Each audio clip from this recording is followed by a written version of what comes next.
Bonjour, bonjour ou bonsoir, bonsoir ou bonjour à la Martinique, à la Guadeloupe, puisqu'on nous regarde en Guadeloupe, à la Guyane, puisqu'on nous regarde en Guyane. Bonjour à celles et ceux qui nous regardent sur le site internet de KMT, et puis à celles et ceux qui aussi nous écoutent sur la radio FM+, 88.9. Ça en fait du monde. J'espère que vous allez bien. Et en tout cas, si vous n'allez pas bien, on va vous parler de quelque chose qui va peut-être améliorer votre état. Oui, on va parler de santé et d'une révolution dans la médecine actuelle, dans la santé. Et j'ai eu le plaisir de recevoir aujourd'hui Monsieur Christian Drapeau. Bonjour à vous. Bonjour. Vous êtes chercheur et vous allez nous parler de cellules souches. C'est ça. Alors, il paraît que c'est une révolution. Je vous ai même entendu dire dans un sujet que c'est une explosion dans le domaine de la médecine. C'est une explosion dans le domaine de la médecine. Si on regarde, par exemple, si on va sur, par exemple, les banques de données des Instituts nationaux de la santé aux États-Unis et qu'on fait simplement une recherche avec le mot cellules souches, on va voir comme ça, depuis environ les 5 dernières années, près de 100 000 publications qui sont sorties. C'est un domaine, probablement, de ce que j'ai vu, des plus prolifiques en sciences. Oui. Et alors, en quoi est-ce une révolution? C'est parce que quand on parle de santé, on parle de changer ou de modifier le fonctionnement d'un organe, on compense avec des hormones synthétiques, c'est un peu comme si on force le corps à modifier certains de ces aspects de fonctionnement. Et là, on découvre en fait qu'il y a des cellules dans notre corps qui ont la capacité de simplement aller vers un organe, de réparer l'organe et de renouveler l'organe. Ce qu'on sait depuis toujours, on sait que la cellule est l'unité du corps, en fait. Et là, on découvre, en fait, qu'on a des cellules multipotentes dans le corps qui ont la capacité, comme ça, d'aller sans arrêt réparer le corps. Ça change toute notre compréhension de la médecine. C'est génial, en tout cas. Alors, je précise d'abord que vous êtes chercheur dans ce domaine-là, le domaine des cellules souches, et qu'il y aura ce dimanche, tout le monde est convié, toute la Martinique est conviée ce dimanche à Madiana pour vous écouter exposer les choses plus en détail. Alors, oui. En tout cas, nous sommes ensemble pour 1 heure. Je pense qu'on aura le temps quand même de dire les choses. Donc, ce rendez-vous, c'est à Madiana dimanche. Mais d'ores et déjà, écoutez ce qui va se dire. Je pense que vous allez être, tout comme moi, très, très intéressé par le sujet. Alors, qu'est-ce que c'est qu'une cellule souche? Une cellule qui peut réparer ce qui ne fonctionne pas? La meilleure façon de définir ce qu'est une cellule souche, je pense que c'est de définir qu'est-ce qui n'est pas une cellule souche. Toutes les cellules du corps sont des cellules qu'on dit somatiques. Cellule d'un muscle va se contracter, cellule du pancréas va faire de l'insuline, la cellule de la rétine va réagir à la lumière. Chaque cellule est spécialisée, ne fait qu'une seule chose en termes de fonction et ne va à toute fin pratique jamais se proliférer. Donc, à l'autre bout du spectrum, on a une cellule souche. La cellule souche ne fait rien et se prolifère durant toute la vie d'un individu. Elle ne fait rien en ce sens que son rôle, c'est dans sa capacité à se transformer en d'autres types de cellules, en toute fin pratique, presque tous les types de cellules du corps. Alors, notre corps est constitué essentiellement de cellules, et d'ailleurs au départ, ce sont 2 cellules qui se mettent ensemble pour former un spermatozoïde et un ovule qui vont former des tas de cellules qui vont se développer et puis jusqu'à donner un être humain. En fait, qui vont former la cellule souche mère totipotente, c'est-à-dire la quintessence de la cellule souche, c'est la première cellule, qui elle peut devenir tout l'organisme entier. Et au fur et à mesure où le fœtus se développe, disons que les cellules se spécialisent et perdent cette aptitude à devenir tout, sauf une population relativement faible de cellules dans la moelle osseuse qui, elle, demeure comme banque de cellules un peu multipotentes pendant la vie d'un individu. Multipotentes, ça signifie qu'elles ont plusieurs possibilités, plusieurs pouvoirs. Alors, on parle maintenant, donc, c'est tout nouveau, ça date de combien de temps? C'est des questions délicates parce que, en fait, ça date de 1998, quand pour la première fois, on est arrivé à faire croître en laboratoire des cellules souches embryonnaires humaines. Oui. Mais le concept de la cellule souche est connu depuis les années 60. Oui. Donc, ce qui est vraiment nouveau, c'est notre capacité à faire croître en laboratoire des cellules souches humaines et de là, appliquer ce pouvoir des cellules souches à la santé humaine. C'est ça qui est vraiment le nouveau dans tout le domaine. C'est ça la révolution. Ça avait été interdit, je crois, la loi avait interdit. Expliquez-nous ça, parce que je ne comprends pas très bien. Ce qu'on avait interdit, en fait, c'est les recherches ou l'utilisation de cellules souches embryonnaires. Et non pas cellules souches adultes. Et là, il y a une différence importante. Cellules souches embryonnaires sont des cellules souches qu'on extrait d'un embryon de 8 à 10 jours, qu'on appelle le blastocyste. Le futur fœtus. Voilà. Oui. Et donc, c'est des fœtus, des cellules qui étaient le plus souvent, en fait, à toute fin pratique toujours, qui étaient un peu rescapées, si je peux dire, de la fertilisation in vitro. Donc, il y a des embryons comme ça qui sont congelés. Quand une famille a terminé ses projets de développement familial, donc les fœtus restent congelés. Et il y a un moment donné où il faut les éliminer, sinon les congélateurs sont pleins d'embryons. Oui. Donc, on les jette simplement au lavabo, on les jette à la poubelle, ou bien des chercheurs viennent et les utilisent. C'est ce que vous avez fait, vous? Non, nous, on n'utilise que les cellules souches adultes, c'est-à-dire les cellules souches présentes dans le corps d'un individu. Et à ce niveau-là, il n'y a jamais eu aucune controverse.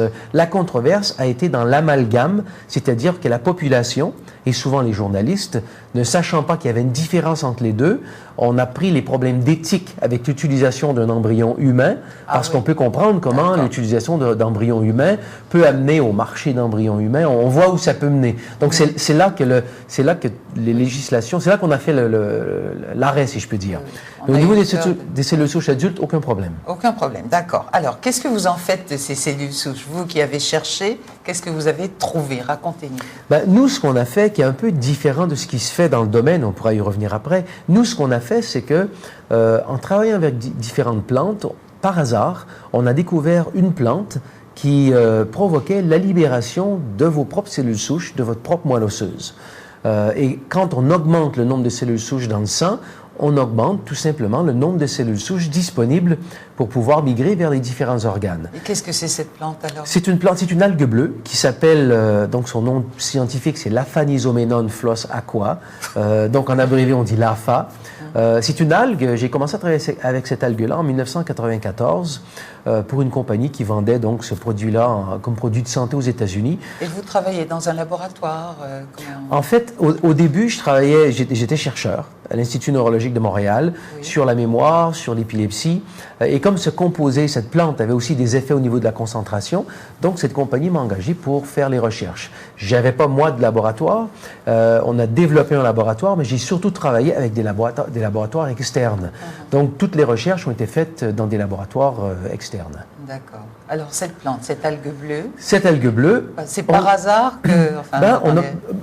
C'est par hasard. J'ai été engagé par cette entreprise pour faire les recherches et les législations aux États-Unis, comme en France et ailleurs, obligeaient les corporations à avoir des données scientifiques pour faire des allégations. Donc c'est de là que c'est parti. Et en observant tout ce que les gens rapportaient comme bienfaits, c'était assez étrange de voir qu'on avait des bienfaits qui touchaient à peu près toutes les fonctions du corps humain, tous les aspects physiologiques du corps humain. Alors, comment une seule plante peut aider les muscles, le foie, le pancréas, la vision, la mémoire, le système nerveux, le cœur, le foie? Comment une plante peut en arriver à toucher tous ces organes? Donc, et on avait des cas vraiment indéniables. Donc, comment expliquer ça? On n'avait pas idée jusqu'à, vers 2000, les premières observations que des cellules souches de la moelle osseuse avaient la capacité de se transformer en cellules du cœur, en cellules du foie, en cellules du cerveau. Donc de là, nous, ce qu'on s'est dit, c'est que si cellules souches de la moelle osseuse peuvent devenir des cellules du cœur, du foie et du cerveau, pourquoi pas de la peau, du pancréas, de la rétine et d'autres choses? Ce serait étonnant qu'elles seraient limitées qu'à ça. Et donc, ça a été le début de nos recherches sur l'effet de cette plante sur les cellules souches. Je reviens un petit peu en arrière. La thérapie cellulaire est utilisée essentiellement pour les maladies cardiaques, le cancer de la peau et le diabète. Là, il s'agit de cellules souches. Ça n'a aucun rapport avec l'algue bleue dont vous nous parlez. Les traitements au niveau des cellules souches vont bien au-delà du cœur, du cancer de la peau et du diabète. Mais c'est de ça dont on parlait en termes d'emphase de ce qui se fait en France. Mais ça touche beaucoup plus que ça. C'est une autre approche. C'est l'approche plus traditionnelle qui consiste à extraire des cellules souches d'une source, qui peut être le cordon ombilical, qui peut être... mais la plus courante aujourd'hui, ce sont les tissus adipeux ou votre propre sang. On extrait ces cellules, on en fait la prolifération, donc on tourne, je ne sais pas, on extrait 100 000 cellules, on les tourne en 12 millions, et ensuite on les réinjecte dans le sang ou dans le tissu en question, donc dans le cœur, ce qui est de plus en plus populaire et efficace, c'est de l'injecter directement dans la zone affectée du cœur. Ou dans le sang. Plusieurs groupes à l'international font simplement augmenter le nombre de cellules souches en circulation. Donc, c'est un peu l'emphase, le focus de ce qui se fait en termes de cellules souches. Nous, ce qu'on fait, on augmente le nombre de cellules souches, non pas à travers une injection, mais à travers des composés dont on a pu documenter leur effet en termes de mobilisation ou libération des cellules souches de la moelle osseuse. Alors, je n'ai pas compris votre phrase. Ce que d'autres équipes font, dans un environnement clinique, d'un point de vue conventionnel, c'est qu'on extrait des cellules souches d'une source et on les réinjecte dans le sang. Donc, à la fin, ce qu'on a accompli, c'est une augmentation du nombre de cellules souches dans le sang. Nous, on augmente le nombre de cellules souches dans le sang, non pas à travers une injection, mais à travers la libération naturelle de vos propres cellules souches de la moelle osseuse, qui est un phénomène tout à fait naturel. Oui. Et alors, on peut soigner n'importe quelle maladie, n'importe quelle affection avec ce système? Je vais prendre votre question et je vais la retourner parce que on regarde souvent les problèmes de santé ou la santé sous l'angle des maladies. Mais si on regarde ça sous l'angle de la santé, la première question, c'est quel est le rôle naturel des cellules souches dans le corps, puisqu'elles sont là. Qu'est-ce qu'elles font? Et ce qu'on découvre en fait, c'est que les cellules souches, à tous les jours, migrent vers les organes, vers les tissus et font le réparage, le maintien des organes et tissus. S'il y a un problème majeur, arrêt cardiaque, par exemple, infarctus du myocarde, le cœur va provoquer avant tout une libération des cellules souches de la moelle osseuse, va ensuite appeler les cellules souches à migrer vers le cœur, et lorsqu'elles vont vers le cœur, elles vont réparer le cœur. C'est pour ça que quelqu'un, le jour de l'infarctus, est sur le lit de mort, et 3 mois après, la personne peut jouer au golf. C'est pas une santé parfaite, mais il y a eu quand même une amélioration entre les deux. C'est une récupération naturelle qui se fait à travers le rôle des cellules souches. Donc, ce qu'on fait, en fait, c'est qu'en augmentant le nombre de cellules souches dans le sang, on augmente ce phénomène naturel. Donc, qui peut avoir des impacts sur différentes maladies, mais de dire, est-ce qu'on va guérir certaines maladies, on tombe assez facilement un petit peu dans des allégations qui ne sont pas encore complètement prouvées. Mais on peut voir d'un point de vue population qu'on a une promesse avec ce qu'on voit au niveau des cellules souches qui est sans doute, je pense, le plus grand développement de l'histoire de la médecine. Mais on est encore dans le développement. Mais je pense que c'est vers ça qu'on s'en va. Alors parlez-nous de cette algue bleue. Vous la trouvez où, quand, comment? C'est une algue qui pousse à l'état naturel dans un lac en Oregon. Oh, uniquement là? Non, c'est une algue qui pousse dans plusieurs lacs à travers le monde. Le problème, c'est que c'est une algue qui pousse rarement, sinon jamais, en tant que monoculture. Et elle pousse toujours avec d'autres algues qui sont souvent des algues indésirables, impropres à la consommation. Donc, c'est le seul lac ou dans des quantités qui ne permettent pas vraiment d'en faire une récolte massive. Donc, c'est le seul lac connu aujourd'hui où on peut en faire une récolte massive. Il y a un autre lac, par exemple, le lac Winnipeg au Canada, où on retrouve cette algue-là en monoculture. Mais dans un lac qui fait quelque chose comme 300 km de long, 120 km de large, donc aussitôt qu'il y a un peu de vent, on peut avoir des vagues des fois de 3-4 mètres de haut. Donc, c'est impossible d'en faire la récolte. La récolte ne se fait que lorsque l'eau est calme. Donc, il y a toute une série de conditions environnementales dans ce lac en Oregon, le lac Klamath, et qui en fait le seul lac où c'est possible aujourd'hui de faire ces récoltes massives.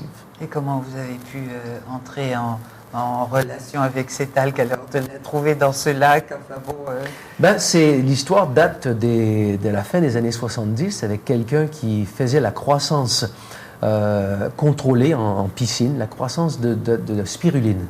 Oui, et un jour, il a été son site de croissance ressemblait à un vaisseau spatial. Et donc, il y a un sénateur qui est un ancien astronaute qui avait été invité à visiter l'endroit. On a pris une photo, on a fait un petit article, c'est apparu dans un journal à Klamath Falls. Et là, il y a un avocat qui a lu l'article, qui a contacté Daryl Coleman, l'homme en question, qui lui a dit, si vraiment les algues vous intéressent, il y a le lac en face de ma maison est rempli. Et il lui a dit, envoyez-moi quelques échantillons. Il lui a envoyé 4 gros barils de 200 litres d'algues. Quand Harold Krugman a reçu ça, c'était lui 2 mois de récolte dans ses petites piscines. Ouais. Ben, il faut que j'aille voir ce lac. Il est allé voir le lac et là, il a vu la quantité. C'est un lac qui fait à peu près 30 km de long sur 8 km de large. Et l'estimé, c'est que pendant les périodes de récolte, donc de juin à novembre à peu près, pendant les périodes de récolte, on a en moyenne à peu près 7000 tonnes d'algues qui est comme ça dans le lac. On a cherché à voir s'il y en avait dans d'autres lacs, sur d'autres continents. Plusieurs lacs à travers le monde contiennent l'algue, oui. mais pas dans des conditions qui permettent d'en faire la récolte.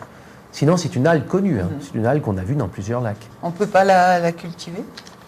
Plusieurs groupes ont essayé. Oui. Aucun groupe n'a eu du succès. Un seul groupe a eu du succès en Oregon et ils ont développé un produit comme ça à mettre sur le marché. Le produit a été là pendant 1 mois ou 2. Aussitôt que la demande a augmenté, la capacité n'y est pas. C'est une algue, on n'en est pas arrivé à faire une croissance de masse de façon contrôlée. Quand je dis on, plusieurs groupes ont essayé. Oui. C'est une algue qui est très difficile à faire croître en laboratoire. Alors racontez-nous ce que vous en faites de cette algue. Eh bien, on la récolte, si je reviens à l'hypothèse de base qu'on avait, notre hypothèse était, et si les cellules souches de la moelle osseuse, on se retourne en 2000, si les cellules souches de la moelle osseuse vraiment constituaient le système naturel de réparation du corps humain. Et là, au fil des années, on en est arrivé à la découverte qu'effectivement, c'est le cas. C'est le thème d'un livre que j'ai publié qui s'appelle « Le pouvoir insoupçonné des cellules souches », les cellules souches du corps humain. Vous l'avez apporté, non? Je ne l'ai pas avec moi ici, peut-être... Le dimanche... Le dimanche, il y sera. Voilà, on en aura des gens copies. Pourront se le procurer. C'est ça. Et puis... J'ai l'impression qu'on va quand même nous l'apporter, là.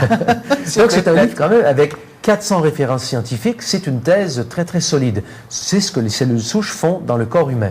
Et donc, nous, notre hypothèse, c'était, et si AFA, cette plante, cette algue bleue, supporte, soutient, stimule la libération des cellules souches de la moelle osseuse, et peut-être que ça peut expliquer comment ce produit peut en arriver à avoir tant de bienfaits sur la santé humaine. Donc et on a découvert qu'effectivement, c'est ce que cette plante fait. Donc, ça a été un petit peu nos recherches. Voilà ce fameux livre, Christian Drapeau, Le pouvoir insoupçonné des cellules souches, aux éditions de l'Homme.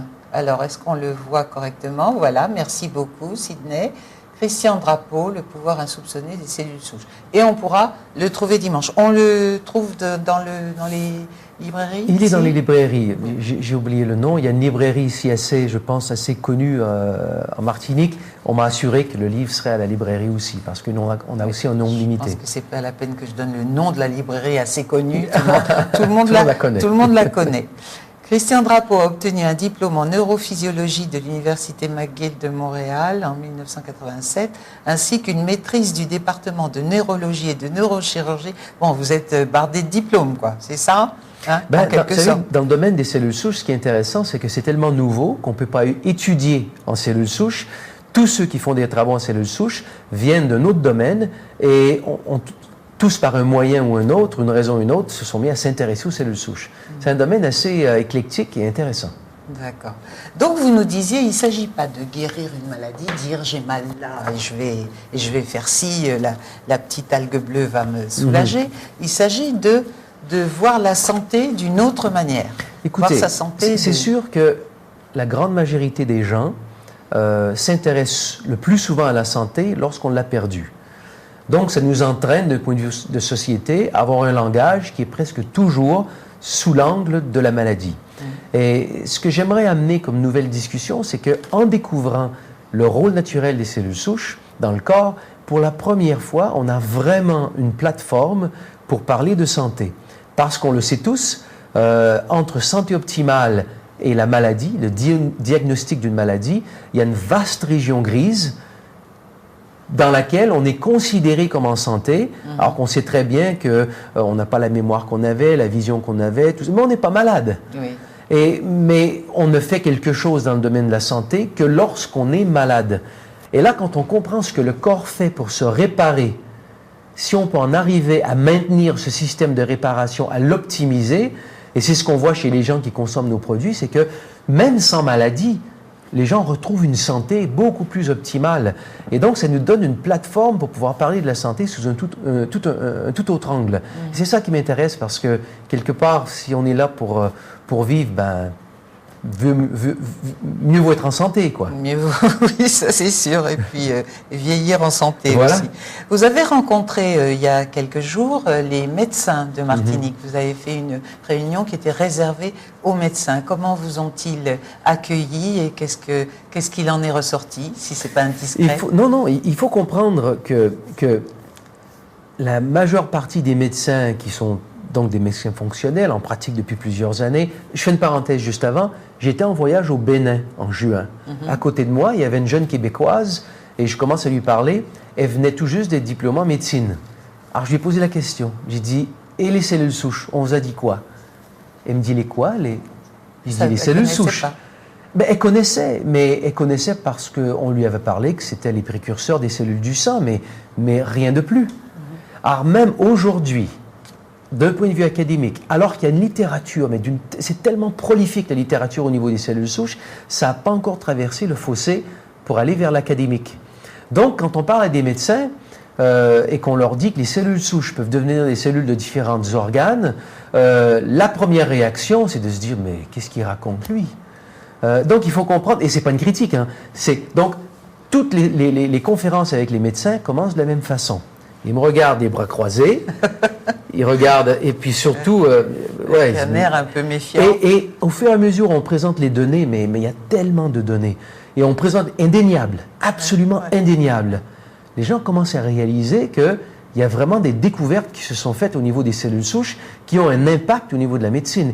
Et à la fin, on a des médecins qui viennent me voir et qui me disent « mais on est tellement content d'avoir entendu parler de ça parce que finalement, ça donne une toute autre perspective à notre façon de traiter ou de concevoir la santé. » Et c'est là, en fait, le but de ces conférences, c'est de voir que, mettons de côté le traitement, parce que, bon, c'est sûr que le traitement est impliqué dans toutes les discussions, mais pour la première fois, ça nous donne une autre façon de voir la médecine. Oui.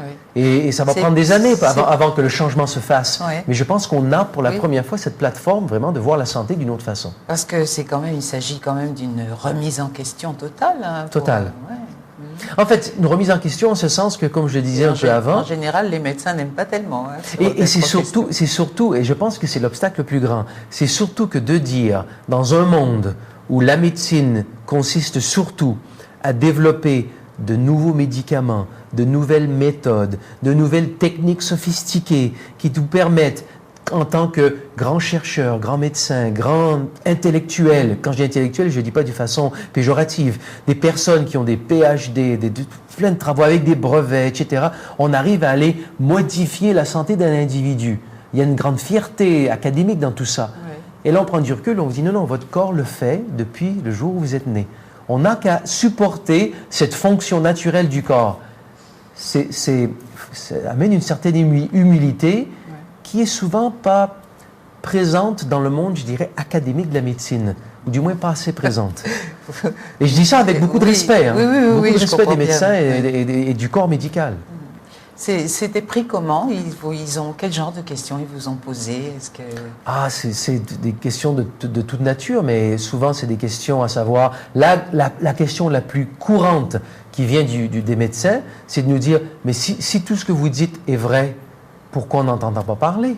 Oui, voilà. Et c'est une très bonne question qui est très compliquée à répondre parce que, comme tout grand phénomène de société, souvent, on trouve la réponse dans des petites habitudes de tous les jours qui culminent dans des politiques, qui culminent dans des grandes, je dirais, des grandes attitudes qui sont scellées sous des politiques académiques. Donc, par exemple, pourquoi on n'en parle pas davantage? Mais il faut comprendre que le domaine de la médecine est largement contrôlé, mais contrôlé, pas d'une façon négative, mais contrôlé par le pharmaceutique. Donc les médecins entendent beaucoup parler de nouveaux développements en médecine par les représentants des compagnies pharmaceutiques. Donc si on ne parle pas aux nouveaux étudiants de médecine de cellules souches, où vont les médecins, où vont-ils entendre parler de ça? Strictement, si eux s'intéressent au domaine et vont lire la littérature. Mais quel médecin a le temps de faire ça? Donc le phénomène de société fait en sorte que ils n'en entendent pas parler. Et on pousse ça un peu plus loin. Quand on réalise que les cellules souches permettent vraiment d'emmener une nouvelle médecine de demain, mais pour les traitements d'aujourd'hui sont faits comment? On prend une seringue, on extrait les cellules souches, on les fait croître dans un incubateur et on vous les redonne 3 semaines après, par exemple. Qui a fait des profits dans cette approche-là? Celui qui vend les seringues et celui qui a fait la méthode. Pas les labos. Il n'y a pas tous ces labos. Donc, ça emmène presque un conflit. Ça transforme toutes les... On n'a pas essayé de vous mettre des bâtons dans les roues? C'est quand même... les laboratoires pharmaceutiques sont puissants, sont vraiment très puissants. Ils arrivent à faire des choses, à mettre sur le marché des médicaments dont on sait qu'ils sont pas bons ou des choses comme ça. Hein. Disons que c'est un peu... C'est une des raisons, si je peux dire, pour lesquelles on prend une approche très, très sans bruit, si je peux dire. On ne parle pas les gens. On ne parle pas de maladie, on ne parle de rien de ça, on ne parle que de santé. Et on laisse les gens avoir leurs propres expériences. On trouve plusieurs médecins intéressés à documenter les bienfaits. On fait la documentation des bienfaits. On a publié certains de ces bienfaits. Mais on en reste à un niveau où on ne parle qu'à ceux qui sont intéressés à développer une santé optimale et à vraiment prendre soin de leur santé.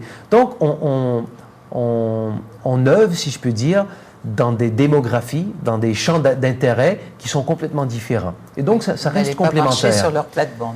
Non, et puis je dirais même que ça serait difficile de marcher dans leur plate-bande parce que la médecine d'aujourd'hui regarde des approches, des médicaments, tout ce que la médecine fait, c'est toujours sous l'angle du diagnostic. On a un problème du cœur, on fait ça. Un diabète, on fait autre chose. Mais quand on a un produit, dysfonctionnement voilà. pour alors que quand on a un produit qui fait quelque chose au niveau d'une fonction physiologique, on libère des cellules souches. C'est tout, hein, on ne fait rien de plus. Mais ces cellules souches qui ont été libérées vont naturellement aller vers le cœur, naturellement aller vers le pancréas, naturellement aller vers la peau. Donc comment est-ce qu'on peut documenter un produit qui a une fonction physiologique dans un monde où on documente les choses pour des problèmes? Supposons qu'on en fait une preuve, le produit est bon pour les problèmes cardiaques, par exemple. Alors, on ne peut plus l'utiliser pour les problèmes du diabète. À ce moment-là, il faut faire les recherches aussi pour le diabète, mais on ne peut pas l'utiliser pour les problèmes du foie.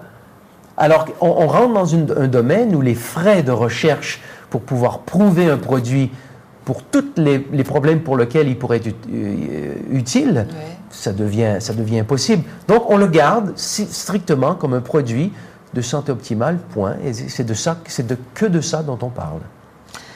On va revenir au produit, puisqu'il est commercialisé. En tout cas, il y a des personnes ici en Martinique qui sont chargées de ça. Vous nous préciserez les choses. Mais à propos de cellules souches, on parle aussi de processus pour faire rajeunir des gens, la vie éternelle. Qu'est-ce que vous pouvez nous dire de ce domaine-là? Ça vous fait sourire? Ça me fait sourire parce que c'est évident quand on parle de cellules souches qui sont immortelles, de cellules souches qui réparent les organes. Donc, ça nous emmène évidemment à penser à l'immortalité. Oui. Malheureusement, je vais vous ramener à un terrain plus probablement pragmatique. Mortels, c'est irrémédiable. Disons que je parlerai plus d'un vieillissement en santé. Oui. Je ne pense pas qu'on en arrive à l'immortalité. On va simplement en arriver à ce que le corps continue à se réparer jusqu'à ce que le corps ait atteint un état où il est plus fonctionnel et puis il faut le remplacer. Donc, je dirais plus de vieillir en santé, c'est plus ce à quoi on peut s'attendre avec une approche comme celle-là. Mais ce qui est important, hein? J'ai fait quelques recherches sur Internet et il paraît qu'il y a des labos privés qui proposent de conserver, de mettre en conservation les cellules souches des individus pour pouvoir les faire rajeunir, et ça coûte 47 000 €. J'ai même vu le prix. Non, c'est du charlatanisme. Non. C'est juste qu'il faut voir qu'est-ce qu'on rattache au mot rajeunir. Oui. Je parlais plus de l'immortalité. Il faut voir que les cellules souches vieillissent aussi dans le corps. Donc, l'efficacité dans la cellule souche d'un enfant, enfin dans le cordon ombilical, par exemple, est différente de la cellule souche de quelqu'un qui a 60, 70 ou 80 ans. Le nombre diminue et leur capacité aussi diminue avec l'âge. Donc, on continue à se réparer durant toute notre vie, mais notre capacité quand même à se réparer diminue quand même avec l'âge. Ce qui entraîne donc le vieillissement. On parle d'un vieillissement en beauté, si je peux dire, de mieux vieillir, mais il y a vieillissement quand même. Lorsque on conserve nos cellules souches jeunes, qu'on les extrait au moment de la naissance, par exemple, si un jour on nous réinjecte ces cellules souches, eh bien effectivement, ça va nous permettre de reconstruire, parce que les cellules souches, quand on les injecte dans le sang, elles s'en vont au niveau des organes, mais quand elles ne vont pas au niveau des organes, après quelques heures, elles vont au niveau de la moelle osseuse. Et donc, elles repopulent la moelle osseuse de nouvelles cellules souches jeunes. Donc, à partir... Repopulation. Je travaille en anglais depuis des années. Hein. Parfois, j'utilise quelques anglicismes. Je vous demande pardon. Mais donc quelqu'un peut retrouver au niveau de sa moelle osseuse des nouvelles cellules jeunes. Mais là où je vous dirais une discussion assez objective, c'est que ce n'est pas nécessaire que ce soit vos cellules souches. Vous pouvez aujourd'hui aller dans des labos qui vont vous injecter des cellules souches de cordon ombilical. Donc, vous n'êtes pas obligé d'investir 47 000 € pour congeler vos cellules souches et les conserver pendant des décennies avant de les utiliser. Vous pouvez utiliser, c'est déjà disponible dans différents labos à travers le monde. Et vous pouvez aussi avoir de grands bienfaits à relibérer vos propres cellules souches aussi, avec des frais, mais de loin inférieurs à 47 000 €. Mais ce n'est pas un message qui est mensonger en soi. D'accord. Eh bien, on en vient à ce produit-là, cette petite algue bleue, ce que vous en faites et qu'est-ce qu'on peut trouver, qu'est-ce que vous allez dire à toutes ces personnes qui viendront dimanche à Madiana ou bien samedi, ça y est, j'ai oublié, excusez-moi, au Royal Riviera, au Gosier. Voilà. Alors, qu'est-ce que vous allez leur proposer en fin de compte? Bien sûr, ils vont vous poser des questions. Hein, ça, vous allez j'espère qu'à la fin, ils n'ont plus de questions. J'espère avoir répondu à toutes les questions. Mais c'est un espoir. On va parler qu'est-ce que sont les cellules souches, quel est le rôle naturel des cellules souches dans le corps. On va parler de toutes ces évidences. Tout ce qu'on a en termes de science, c'est le même message que j'ai donné aux médecins, mais simplifié en fait, sans rentrer dans tout le détail d'histoire de cas qu'on a pu présenter aux médecins. Et à la fin, on parle des produits, qu'est-ce qu'ils font, leur mécanisme d'action, c'est quoi ces travaux qu'on a fait pour découvrir et documenter qu'il y avait un effet au niveau des cellules souches. Donc on parle de tout ça. Et le produit est en fait un concentré de cette algue bleue qui concentre les composés actifs dont on a documenté. Ça se présente comment? C'est une capsule qui est verte, en fait, parce qu'elle est faite de produits à majeure partie verte. L'algue bleue est verte. Donc, c'est une capsule, et puis 2 capsules qui est à 1 gramme de ces extraits libèrent environ 3, 4, 5 millions de cellules souches nouvelles qui vont circuler suivant la physiologie normale des cellules souches, c'est-à-dire elles vont circuler entre 6 minutes à 6 heures. Migrer vers différents organes, et si elles ne trouvent pas d'organes comme ça à les réparer, elles retournent à la moelle osseuse. Et donc, on peut faire ça quelques fois par jour, et on peut voir rapidement comment, en libérant comme ça plusieurs millions de cellules souches, comment le corps peut, au fil des semaines, quand même trouver un effet de rajeunissement, ou je dirais un effet de renouvellement. Parce que c'est un phénomène de renouvellement. Ce qu'on a découvert, c'est ça une des plus grandes découvertes, je pense, à mon avis, une des plus grandes découvertes récentes, c'est que quand on observe, par exemple, des femmes qui ont une leucémie, et on injecte, ils reçoivent une transplantation de moelle osseuse d'un homme. Donc, toutes leurs moelles osseuses sont faites de chromosomes Y, contiennent le chromosome Y. Donc, au fil des années, si c'est vrai tout ce phénomène-là, on devrait voir au fil des années une augmentation du nombre de cellules de différents tissus qui contiennent le chromosome Y. Donc, quand certaines de ces femmes décèdent et qu'on doit faire une autopsie, des scientifiques se sont dit, allons voir ces banques de tissus et comptons le nombre de cellules qui contiennent le chromosome Y. Et on a découvert à travers ce genre d'études et plein d'autres études que d'une façon générale, effectivement, le corps humain se renouvelle constamment et chaque tissu se renouvelle à un rythme différent. On a un nouveau pancréas tous les 4-5 ans, un nouveau poumon tous les 4-5 ans, nouveau foie tous les 2-3 ans. Donc, c'est pas étonnant. Ce serait beaucoup plus étonnant de se dire qu'à 60 ans, on a une guenille de 60 ans. Ou 70 ou 80. Non, sinon, ça ne tiendrait pas le coup. Donc, on a ce renouvellement constant. Ça tombe tellement plus sous le sens de voir qu'on a ça. Et ça vient des cellules souches. Donc, ce qu'on fait, c'est qu'on essaie de supporter ce processus de réparation quotidien du corps humain. C'est ça, je pense, la plus grande découverte. On se répare sans arrêt à tous les jours de notre vie. Si on peut aider ce processus, ce serait la meilleure chose qu'on puisse faire pour la santé. C'est la meilleure chose. C'est la meilleure chose. L'exercice, voilà, l'exercice physique intense libère les cellules souches. Le stress prévient la capacité des cellules souches à proliférer et à migrer dans les tissus. La cigarette prévient la prolifération des cellules souches. Le sommeil profond favorise la prolifération des cellules souches. Donc, on voit déjà se pointer à l'horizon que les recherches nous disent que déjà plein de choses dont on sait que c'est bon pour la santé a un effet au niveau des cellules souches, ou c'est pas bon pour la santé, a un effet néfaste au niveau des cellules souches.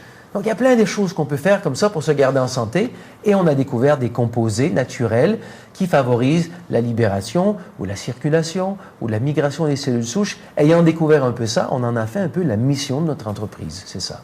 Très bien. J'ai vu quelqu'un que je connais qui a expérimenté vos produits juste avant l'émission, qui m'a dit, il témoigne, hein, c'est formidable. Vous aurez dimanche, enfin samedi et dimanche, des gens qui vont témoigner, qui vont apporter leur... oui. Ah oui, je vous dirais que une de nos tâches les plus importantes, c'est de pacifier les personnes qui ont des histoires, parce qu'il faut toujours leur dire... Vraiment, on garde un message de maintien de santé, mais on a des résultats. Quand vous dites pacifier, c'est-à-dire les freiner un peu parce qu'ils sont tellement enthousiastes. Oui, si on les écoute, tout le monde en chaise roulante va pouvoir mettre de côté leur chaise roulante et courir un marathon. Donc, il faut souvent un peu contrôler ça. Il faut les freiner. Mais oui, effectivement, le produit est en vente dans 24 quelques pays et partout où on va, on a des résultats. C'est en vente en France? C'est en vente en France, bien sûr. Parce que je ne sais pas, hein, c'est quand même surprenant de n'avoir jamais entendu parler de ça. C'est la conséquence, je pense, de l'aspect, de l'attitude conservatrice qu'on a pris depuis le début, de ne pas faire d'allégations qui vont au-delà de ce que le produit fait. Le produit ne guérit rien, le produit ne fait rien d'autre que de supporter le phénomène naturel de réparation, de renouvellement des tissus naturels, on s'en tient qu'à ça. Donc, ça diminue un petit peu, je peux dire, la rapidité du développement, mais au moins, ça reste crédible, ça reste fort, et puis ça reste dans ce que les législations permettent. Alors, le traitement, il se fait sur quelle longueur de temps enfin, le traitement, je ne sais pas si je peux l'appeler comme ça. Déjà, vous voyez... Je m'en suis rendu compte en le disant. On prend ce produit pendant combien de temps? Est-ce que c'est ad vitam aeternam? On va le prendre jusqu'à sa mort? Voilà, deux réponses à votre question. C'est différent pour chaque personne. Donc, il y a des personnes qui peuvent prendre ces capsules, ces gélules, et en 2-3 jours, commencent à avoir des bienfaits. Il y en a d'autres, ça va être après 2-3 mois. Donc, c'est vraiment différent pour chaque personne. Mais la question la plus importante, c'est que, et juste avant de répondre à la question, je fais une petite parenthèse. Quand on découvre justement qu'il y a ce renouvellement naturel des tissus, dans un monde où l'explication du développement des maladies, c'est la perte des cellules. Je perds les cellules qui font l'insuline, j'ai le diabète. Je perds les cellules de la rétine, des urgences maculaires. Je perds la cellule qui fait la dopamine au cerveau, Parkinson. Toutes les maladies dégénératives sont causées par la perte d'un type de cellule. Mais quand on réalise qu'à tous les jours, on répare les tissus, donc à la fin, les maladies ne sont pas causées par une perte de cellules, c'est par une perte de l'équilibre entre perte et renouvellement. Donc, c'est hyper important parce que finalement, ça nous donne une toute autre méthode pour maintenir la santé, c'est d'appuyer, de soutenir ce phénomène de réparation. Donc, quand on sait ça, si d'aider les cellules souches nous a amené à retrouver la santé, pourquoi arrêter une fois qu'on a fait ça? Donc, pendant combien de temps on les prend? Quand on comprend de quelle façon on perd notre santé, ben on fait ce qu'on peut pour maintenir la santé. Donc, je pense, moi, c'est quelque chose... Je suis en santé et je prends ces produits tous les jours. Oui. C'est à la portée de toutes les bourses? C'est la raison pour laquelle on a... Oui, je crois que oui, hein, c'est dans la moyenne de prix qui se fait en termes de suppléments alimentaires, mais on a développé un système de réseau qui est par référence, qui permet à chacun de se trouver des consommateurs, ce qui va leur permettre de payer leurs propres produits. Donc, on a développé un système de distribution qui fait en sorte que chacun a la capacité d'avoir ses produits gratuits. Comment ça, gratuit? Non, je veux en venir, c'est que c'est un système de distribution par référence, par palier multiple. C'est un système de distribution où, si vous trouvez des consommateurs, donc quand eux achètent des produits, vous pouvez vous générer des commissions. Et donc, vous pouvez vous générer des commissions qui vous permettent d'acheter vos produits. Donc, mais tout le monde ne veut pas être distributeur de produits. Non, attention, on donne la capacité, on donne l'opportunité. Sinon, vous ne faites qu'acheter des produits comme consommateur. Ça s'arrête là. Et comment les choisissez-vous, vos distributeurs? Il y a des critères particuliers? Pas du tout. Non. Si vous êtes intéressé à prendre des produits, vous êtes intéressé à vous générer des revenus pour vous payer vos propres produits, vous êtes le bienvenu. Il y en a beaucoup en Martinique? On en a beaucoup. Hein. On est rendu à presque 1% de la population, je crois. On est quoi, 4000 quelques? Ah bon? Ou près de 4000, quelque chose comme ça. Consommateurs et distributeurs en général. Ah bon? Je croyais que vous parliez distributeurs, 1000 quelques. Ouais. Ah bon. Non, on a un succès vraiment intéressant en Martinique. Ouais. Puis on en parle sur Facebook, aussi sur les réseaux sociaux. Oui. Des équipes comme ça de distributeurs très fortes en Martinique. Ceux qui voudraient même l'utiliser pour s'en développer un business, vous avez un support ici en Martinique qui est impressionnant. Ouais. Dans quel autre pays êtes-vous installé à part la France et les colonies? En Europe, on est en France, on est en Espagne, on est en Allemagne, on est en Angleterre, en Bulgarie. À partir d'octobre, je crois, on ajoute l'Italie, le Portugal, l'Irlande, l'Autriche, j'en passe quelques-uns. On est au Canada, les États-Unis, Mexique, Colombie, Équateur. Alors l'Afrique et l'Asie? L'Afrique, on est au Ghana, très bientôt Togo. Bénin, vous avez dit tout à l'heure? Très bientôt Bénin, Togo, tout ça, Nigeria. On est en Afrique du Sud, on est en Namibie, au Kenya. En Asie, Taïwan, Philippines, Indonésie, Thaïlande, Malaisie. Incroyable, le monde entier va être en super santé alors d'ici peu. C'est notre objectif. Quand même, vous disiez tout à l'heure qu'il vaut mieux commencer le plus tôt possible dans sa vie que si on commence à 75 ans, par exemple, on a de moins bons résultats.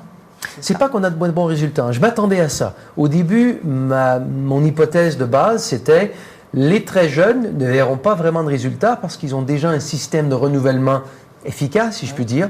Et les beaucoup plus vieux, je dirais après 75 ans, probablement que d'augmenter les cellules souches, déjà, on dit que les gens âgés ne sont pas des bons mobilisateurs, ils ne libèrent pas beaucoup de cellules souches, et les cellules souches sont moins efficaces. Et tout ce que je peux dire, c'est qu'après 13 ans de recherche avec le produit, on ne voit pas ça. Je dirais que n'importe qui prend le produit, ou qui aide ses propres cellules souches, a vraiment la capacité, l'opportunité de voir une augmentation de sa santé. Je n'ai pas vu de limite d'âge ou de relation avec l'âge. Donc, c'est vraiment à la portée de tous. Avec qui avez-vous travaillé sur tout ça? Je suppose que le livre est signé Christian Drapeau, mais il doit y avoir d'autres personnes qui ont travaillé avec vous à la recherche.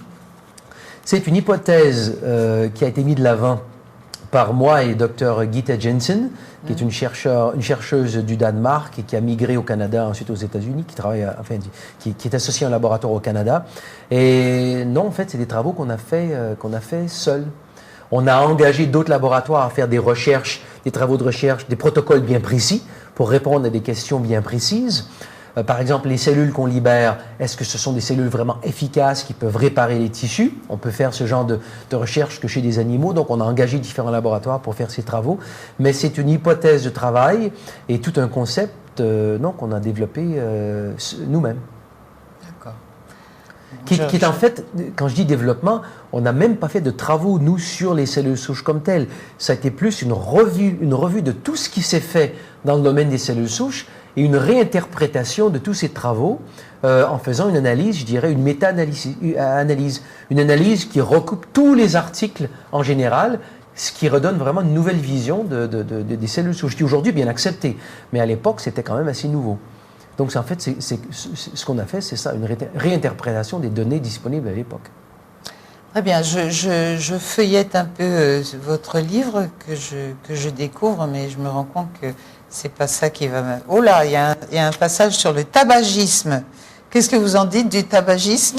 C'est un peu ce qu'on parlait auparavant. Oui, vous disiez qu'est-ce qu'on sait aujourd'hui des nouvelles recherches entre cellules souches et style de vie, en fait, ce qu'on peut faire comme habitude, ou habitude d'alimentation ou style de vie. Et puis la cigarette, effectivement, réduit la capacité des cellules souches à se proliférer et à migrer au niveau des poumons. Mais ce qui est très étonnant, c'est que l'effet est presque plus important au niveau de fumée secondaire. C'est-à-dire que l'effet est plus important sur ceux qui sont autour de nous lorsqu'on fume. Donc, ça entraîne un concept social de la chose. C'est pas simplement la personne qui fume, mais c'est aussi tous ceux qui sont autour. Son entourage, oui. Et je vois qu'il y a un chapitre aussi sur le sommeil qui est bénéfique, lui. Le sommeil est bénéfique. Lorsqu'on a un sommeil profond et qu'on libère de la mélatonine, la mélatonine augmente la prolifération des cellules souches dans le corps, mais surtout au niveau du cerveau. Le stress. On sait que le stress n'est pas bon pour la santé, mais les causes sont un peu nébuleuses. Ce qu'on a découvert, c'est que lorsqu'on stresse un animal, par exemple, on prend une souris, on la met dans une piscine, si on prend des cellules souches avant et on prend des cellules souches après, les cellules souches après le stress vont se proliférer beaucoup moins et ont perdu une partie de leur capacité à migrer. Si on enlève les capsules surrénales chez l'animal, donc l'animal ne libère plus les hormones de stress, on ne voit plus le même effet. Donc ce sont les hormones de stress qui diminuent la capacité des cellules souches à faire leur rôle dans le corps. Donc si on vit par exemple en métropole, parce qu'en Martinique on me dit qu'il n'y a pas de stress, c'est ça? Vous croyez ça, vous? Non, c'est une blague. Mais si on vit comme ça dans une situation de stress, et bienvenue au monde contemporain, oui. On vit comme ça dans le stress, mais c'est à tous les jours. Donc tous les jours de notre vie, on a une capacité à se réparer qui est diminuée. Donc c'est probablement une des raisons pour laquelle, aussitôt qu'on commence à aider et à soutenir ce rôle des cellules souches, les gens voient des augmentations comme ça de leur qualité de vie. Vous ne faites pas beaucoup votre promo, hein, parce que déjà, vous ne m'aviez pas apporté le premier livre, Le pouvoir insoupçonné des cellules souches, mais voilà qu'on m'en glisse un autre, Le renouvellement des tissus par les cellules souches de la moelle osseuse. La sous-titre, La démystification du plus spectaculaire progrès scientifique de notre époque. Alors en plus, il est dit que vous êtes un visionnaire dans l'application pratique des technologies touchant les cellules souches adultes. Le voilà, le deuxième. Alors je vais vous mettre les deux sous les yeux, voilà, comme ça, et puis on essaiera de demander à notre technicien, merci, de peut-être le faire apparaître au cours de l'émission. Voilà, ça y est, il l'a fait, il l'a fixé sur son image. Je vais même mettre le deuxième, d'ailleurs, pour qu'il puisse le fixer aussi sur son image, tant qu'à faire. Hein. Voilà, le pouvoir insoupçonné. Christian Drapeau, Le pouvoir insoupçonné des cellules souches. Ça y est, il est photographié. Voilà. Merci, Sidney. En conclusion, Christian Drapeau, qu'est-ce que vous avez envie de nous dire? Vous avez envie de nous dire? De tout ce qu'on a parlé, moi, ce qui me passionne le plus dans tout ça, c'est cette réalisation, c'est un peu philosophique, mais cette réalisation qu'on définit la santé dans nos mondes contemporains comme étant l'absence de maladie. C'est un peu bête, mais c'est comme ça qu'on définit la santé. Toutes ces découvertes et tout ce concept, toute cette approche, pour la première fois, donne l'opportunité au monde médical de commencer à soutenir la santé plutôt que de réagir strictement lorsqu'on a la maladie. Et quand on pense au coût de la maladie, en termes de perte de qualité de vie, coût de traitement et de tout ce que ça sociale. Et de se dire maintenant, pour la première fois, connaissant maintenant ce rôle des cellules souches, on peut maintenant vraiment parler de santé. Si on peut soutenir le rôle naturel des cellules souches chez l'individu, on diminuerait les coûts de santé, mais de façon... ça m'apparaît comme étant la médecine de demain, ça peut tout changer. C'est sur ça qu'il faut s'arrêter. C'est ça qui est important. En tout cas, cette découverte révolutionnaire, on espère qu'elle va être effective et que le monde entier va en profiter. Merci beaucoup à vous, Christian Drapeau. Merci aussi aux personnes qui ont travaillé avec vous. Et puis, on se retrouve dimanche à Madiana en ce qui nous concerne, nous, la Martinique, et on fera la connaissance de celles et ceux qui distribuent le produit à cette occasion. C'est bien ça? C'est bien ça, je vous remercie. Merci beaucoup à vous. Vous vivez au Canada? Je vis en Californie. En Californie. Alors bon retour à... si jamais vous retournez tout de suite, à mon avis, vous faites le tour du monde. C'est ça. Oui. Merci beaucoup. Merci beaucoup à vous. Merci à vous de nous avoir suivis. Merci de votre présence. J'espère que vous avez été intéressé par le sujet et puis motivé pour en savoir plus